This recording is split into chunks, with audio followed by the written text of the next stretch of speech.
Yung latest update as of 5 a.m. sa binabantayan pa rin nating bagyo na si Super Typhoon Nando na may international name na Ragasa. Makita po natin as of 4 a.m. huling lokasyon po ng mata yung sentro ng mata ng bagyong Nando nasa 265 kilometers kanluran ng Kalayan sa lalawigan ng Cagayan. Taglay niya yung pinakamalakas na hangin na sa 185 kilometers per hour malapit sa gitna, pagbugso na sa 230 kilometers per hour. Mapapansin po natin humina po or bahagyang humina yung bagyong Nando bagamat nasa super typhoon category pa rito as we speak. Ito'y kumikilos pa kanluran sa bilis naman na 20 kilometers per hour. As of 5 a.m. naman po habang pinapanood niyo po itong live na ito ay nasa labas na ng Philippine Area of Responsibility ang bagyong Nando. Samantala, patuloy pa rin yung pag-ira ng southwest monsoon kaya malaking bahagi pa rin ng Luzon kasama yung Kabisayan ay makararanas ng medyo maulap na kalangitan na may kalat-kalat na mga pag-ulan, pagkilat, pagkulog. Sa mga kababayan natin sa Mindanao, ang inaasahan natin ay mga isolated rain showers and thunderstorms lalo na sa hapon hanggang sa gabi. Samantala, minomonitor pa rin natin itong low pressure area na maaring pumasok po ng Philippine Area of Responsibility ngayong araw. At sa kasalukuyan, naka-high chance, ibig sabihin malaki na yung posibilidad na ito ay maging bagyo within 24 hours. So posible po ngayong araw, earliest po today, latest po by tomorrow, early morning, may magiging bagyo itong binabantayan nating low pressure area. At kung sakaling maging bagyo po ito, tatawagin po itong Opong. Narito yung latest track ng bagyong si Nando. Sa ngayon nga po, nasa labas na ito ng Philippine Area of Responsibility. By tomorrow, nasa 475 kilometers ito kanluran ng Basco sa Batanes. And then po after 24 hours, ito ay nasa 680 kilometers west ng Itbayat sa lalawigan ng Batanes. Makikita po natin, inaasahan natin ito kikilos papunta po sa may southern part ng China. So maapektuhan po nito yung katimugang bahagi ng China. At ang ating latest po pagdating sa mga tropical cyclone wind signal, as of now po, signal number 3 sa Ilocos Norte, northwestern portion ng Apayao, gayon din sa northwestern portion ng mainland Cagayan kasama yung western portion ng Babuyan Islands. Kahit po nasa labas na ng Philippine Area of Responsibility ang bagyong Nando, posible pa rin na may mga lugar na kung saan nakataas yung tropical cyclone wind signal sapagkat malaki din naman po yung bagyo, so posible pa rin na yung mga kaulapan na dala nito ay magdala pa rin ng mga pagbugso ng hangin at palalakas din ng mga pag-ulan. Samantala, signal number 2 sa Batanes, nalalabing bahagi ng Babuyan Islands, northern and central portion ng Cagayan, nalalabing bahagi ng Apayao, kasama rin yung Abra, Kalinga, western portion ng Mountain Province, northern portion ng Benguet, Ilocos Sur at northern portion ng La Union.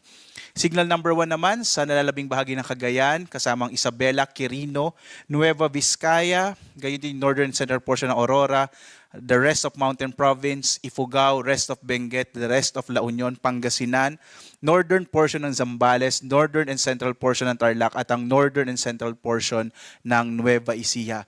Yung susunod po na update natin as of 11, mamaya pong 11 a.m., posible pong mabawasan na significantly yung dami ng mga lugar na may tropical cyclone wind signal. But again po, kahit po nasa labas na ng Philippine Area of Responsibility, posible pa rin yung mga ilang lugar na may nakataas po na tropical cyclone wind signal. Mag-ingat pa rin po yung mga kababayan natin, lalong-lalo na sa mga lugar kung saan nakataas pa rin ang signal number 3, signal number 2, posible pa rin yung mga pagbugso ng hangin na dala ng bagyong si Nando. Samantala, so ito po yung hangin. Pagdating po sa ulan, sa dami ng ulan, ina-expect pa rin natin ang mga malalakas na mga pag-ulan lalong-lalo na sa may area ng Ilocos region. Posible pa rin yung moderate to heavy rains, particular na sa nalalabing bahagi, kasama po yung Cordillera, nalalabing bahagi ng Ilocos region, sa Cagayan.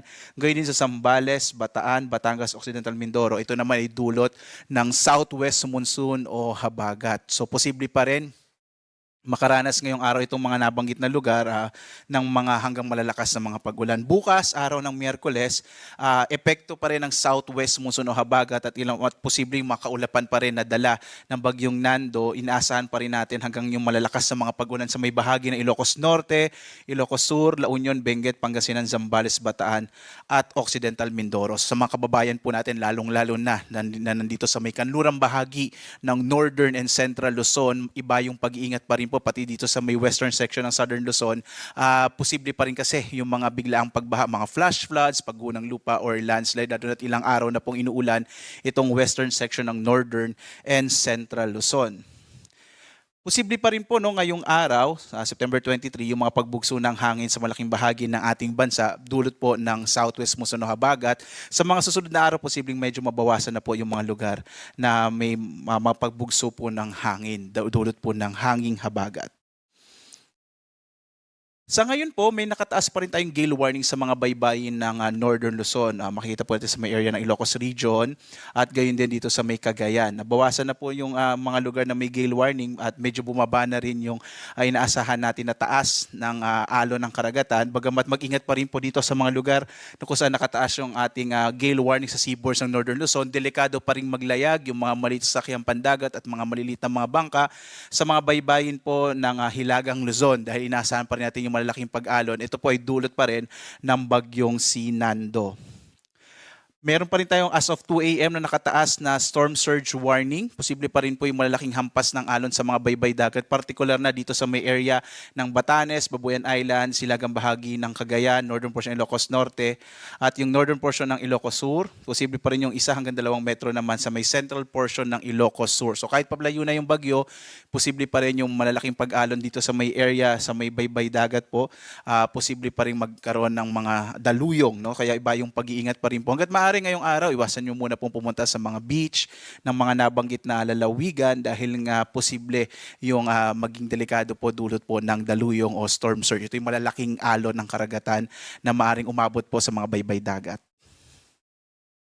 At as of 5 a.m., may nakataas po tayo ng mga heavy rainfall. Yung heavy rainfall warning, ito yung inaasahan nating malalakas na pag-ulan sa susunod na 3 oras. So dito po sa Northern Luzon, naka-red heavy rainfall warning sa Benguet, Ilocos Norte, Ilocos Sur, orange warning sa La Union at Abra, habang yellow warning sa Apayao, particular na sa bayan ng Kalanasan, gayon din sa Pangasinan, Batanes at ilang bahagi ng Cagayan. Dito po sa may National Capital Region, yellow heavy rainfall warning naman sa Zambales at sa Bataan. So hanggang alas 8 po ito effective po. So posible pa rin makaranas ng mga hanggang malalakas na mga pagulan, lalong-lalo na yung Zambales at Bataan. Habang yung nalalabing bahagi ng Central Luzon, gayon din yung Calabarzon, inaasa natin mga light to moderate rains na lamang sa mga susunod na oras. Ngayong araw po kasi inaasahan natin significantly mababawasan na yung malalakas na mga pag-ulan, di ba na lamang kapag may mga thunderstorms tayo, dahil po yung epekto ng southwest monsoon ay significantly mababawasan na po.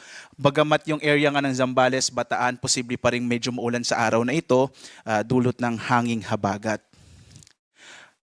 Balikan po natin yung low pressure area na ating minomonitor. So ngayon po makikita natin high chance or malaki na yung posibilidad na ito ay maging bagyo within the day at papasok na rin ang Philippine Area of Responsibility sa araw na ito. Base po sa ating mga latest na data, posible pong baybayin nito itong karagatan po ng Pilipinas at posible pong maapektuhan sa ngayon po itong area ng Eastern Visayas, Bicol Region, gayon din yung Central Luzon at Southern Luzon.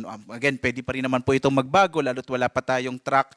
Pag naging bagyo po ito, saka po tayo magkakaroon ng mas certain na track or kung saan po dadaan itong magiging bagyo na kung sakali po ang magiging pangalan niya ay Opong. Kaya po tumutok po tayo sa pag-asa. So inaasahan kasi natin na kung maging bagyo po ito, towards the end of the week, magiging maulan na naman sa malaking bahagi ng Central Luzon, Southern Luzon, kasama yung Kabisayaan, kasama din dyan of course yung sa Metro Manila. Again, tumutok po tayo sa update ng pag-asa. Meron po tayong X, Facebook, YouTube at sa ating mga websites pag-asa.doc.gov.ph at panahon.gov.ph. Lagi po tayo nagbibigay ng real-time update, no? Lalo na sa mga minomonitor natin ng mga iba't ibang mga weather systems.